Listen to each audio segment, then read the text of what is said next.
Who are you?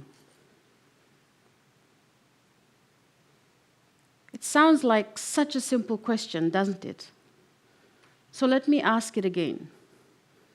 Who are you? And when you think about who you are, where does your mind go first? Do you think about your name, your job, where your parents come from? Or maybe your mind goes somewhere deeper, to a memory perhaps. Endless summers at the beach, the street you grew up on, the taste of your grandmother's cooking. Maybe it's the smell of the earth after rain. We don't often think about these things as being part of our identity, but they are. They shape who we are slowly and powerfully. Identity is complex. It's multifaceted, it's layered.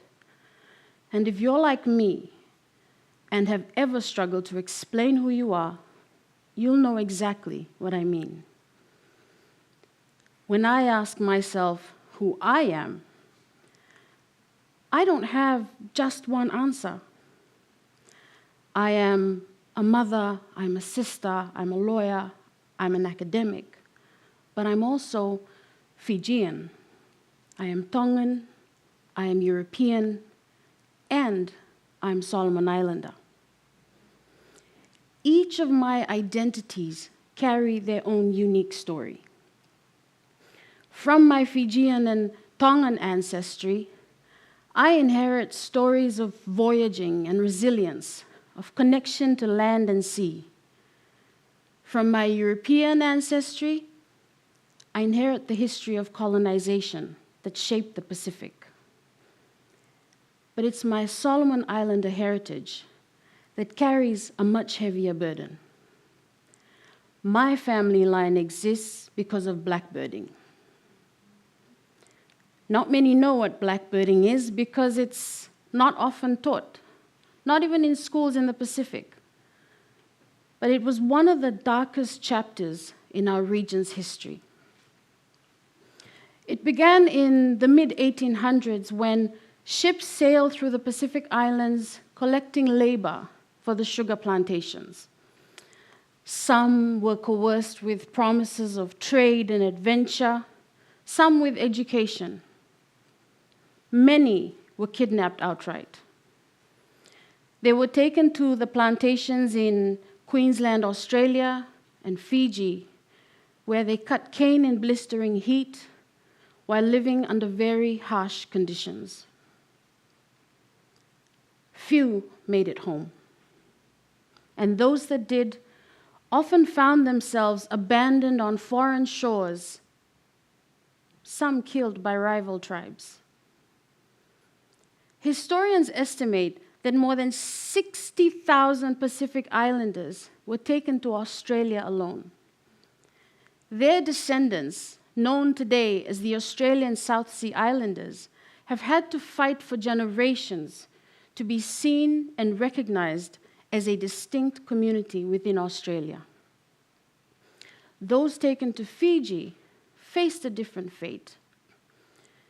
They endured the same rupture, losing land, language, and ancestral ties, but without the recognition of a separate identity.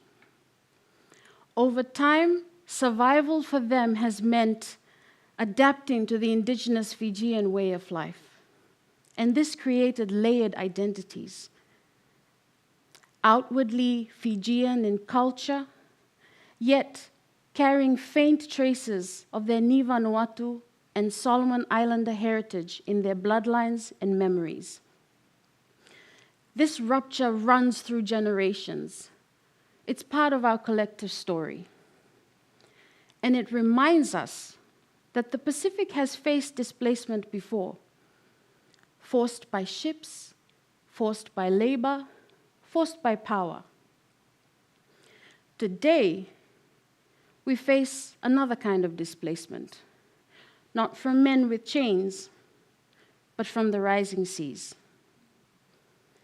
The Pacific is made up of thousands of islands, large and small, volcanic and coral, each home to people whose identities are tied to the land.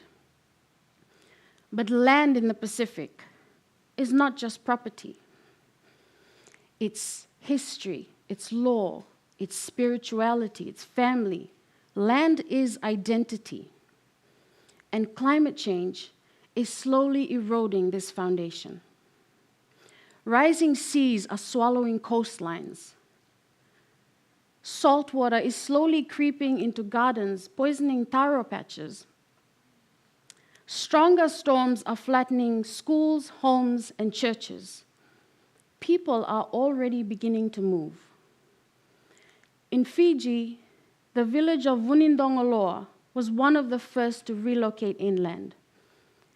When speaking of the graves of their ancestors, an elder from the community said, "Ke tosa tosoe na tamata ia ke tosangani tosoe rawa na yalo." We could move the people, but we could not move the spirits. For families in Kiribati, seawalls are often the only thing standing between their homes and the ocean. And Tuvalu, just 26 square kilometers of land where families have begun migrating under special arrangements to Australia and here to New Zealand. But these countries are not alone. This is a story that's shared across the Pacific. And it brings me back to the question I began with. Who are you? Indigenous people have had their identities defined through systems often not of their own making, from the seemingly objective to the deeply personal. At one end of the spectrum is blood quantum, a colonial construct that sought to classify individuals according to the proportion of indigenous blood they were said to possess. Another basis is ancestry and descent, where identity is grounded not in fractions, but in genealogical ties to a clan, a lineage, or even a single ancestor. A further approach emphasizes community recognition, asking whether an individual is acknowledged and accepted by the community with which they seek affiliation. A final principle is self-identification, which challenges the need for external validation altogether and raises the question, can a person simply declare themselves to be indigenous? Of course, other markers of identity are invoked, including language, cultural practices, spirituality. Yet, for indigenous people in the Pacific, their identity is more than any one of these things. It's tied to place. People are tied to their island. They're tied to their village. They're tied to their land. And climate change is destabilizing these measures in ways that the law has not yet confronted. If Pacific identity requires a connection to land, what happens when that land disappears beneath the ocean? If cultural practices require a reef, a lagoon, or a sacred site, what happens when those are gone? Can people still be who they are, legally, culturally, spiritually, if their land exists only on a map or in memory? International law is only just beginning to face this question. Earlier this year, the International Court of Justice delivered a landmark opinion declaring climate change to be an urgent and existential threat.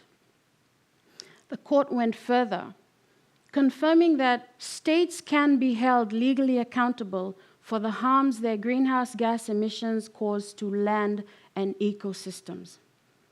This is historic, because for the first time, one of the world's highest courts has said the damage from climate change is not just scientific or political, it's a matter of law. But here's the challenge. If the law can protect the physical environment, the coastlines, the reefs, the soil, can it also protect what those places mean? For indigenous people in the Pacific, the erosion of land is not just the loss of territory. It's the erosion of culture, the erosion of history. It's the erosion of belonging. So let me ask you again, who are you? And then ask yourself this. If everything that anchors your identity was taken away, who would you be? Climate change is not just an environmental crisis. It's an identity crisis. Saving people is not just about preventing sea level rise. It's about protecting those people, protecting cultures, and protecting the very foundation of who we are. Perhaps, just as I hold all my ancestries within me, the world must learn to carry multiple identities too. Identities in the Pacific are grounded in land, but they're not erased by its loss. They carry the strength of generations, the memories of ancestors, and the resilience to endure. And here's the truth. The Pacific cannot face this future alone. The choices you make, the energy you use, the stories you tell, the voices you amplify, they ripple outward, and they help decide whether islands stand or fall, whether cultures are silenced or sustained. Let me leave you with the words of advocates who have come before me. The Pacific is not drowning. The Pacific is rising. And in rising, it calls to all of us to rise with it and to protect not just land, but identity, dignity, and humanity itself.